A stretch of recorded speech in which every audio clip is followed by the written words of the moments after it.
Your Excellency, Minister André Vallini, dear participants, dear friends. First of all, let me tell you how much I regret that I cannot be with you today at the 6th annual Salon Des Solidarités. I would like to thank the French host of this very important event for their constant and active support in my work as European Commissioner for Humanitarian Aid and Crisis Management, especially during the preparation phase of the World Humanitarian Summit, which, as you know, will take place in Istanbul next week.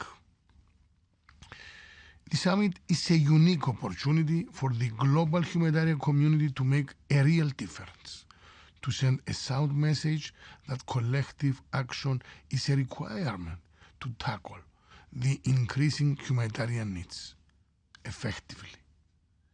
Because the challenges we face are huge, and no one can tackle these challenges alone.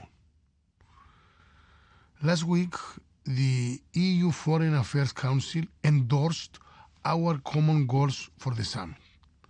First, to support the humanitarian principles. Second, to promote the respect for international humanitarian law.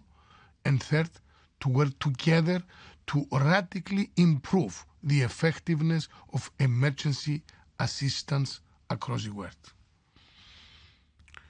Let me take this opportunity to deeply thank President François Hollande, who is joining you today, as well as my good friend Minister André Vallini, for their engagement and for their contribution in formulating our priorities for the summit.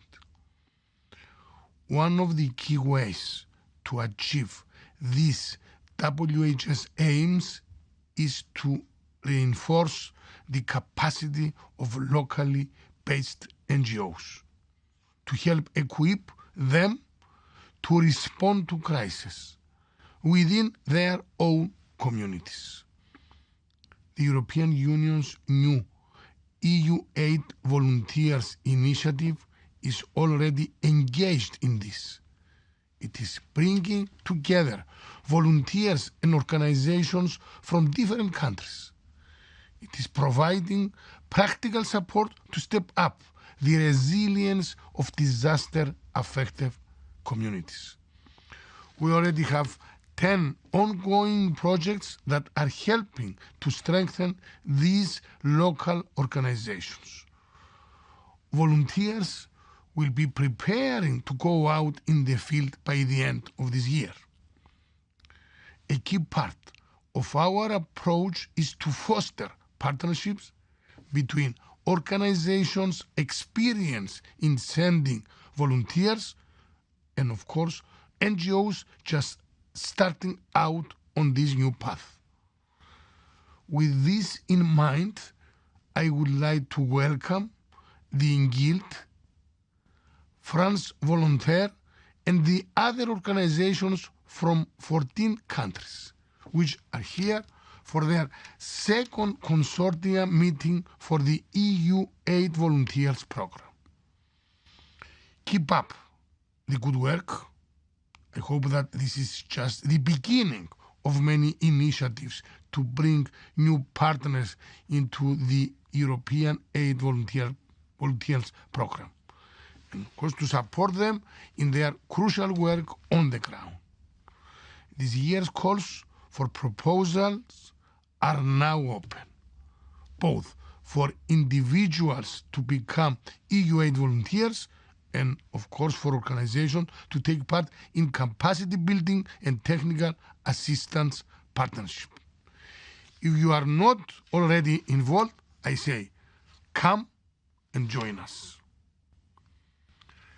Dear friends, partnerships and collective action are key ingredients of success.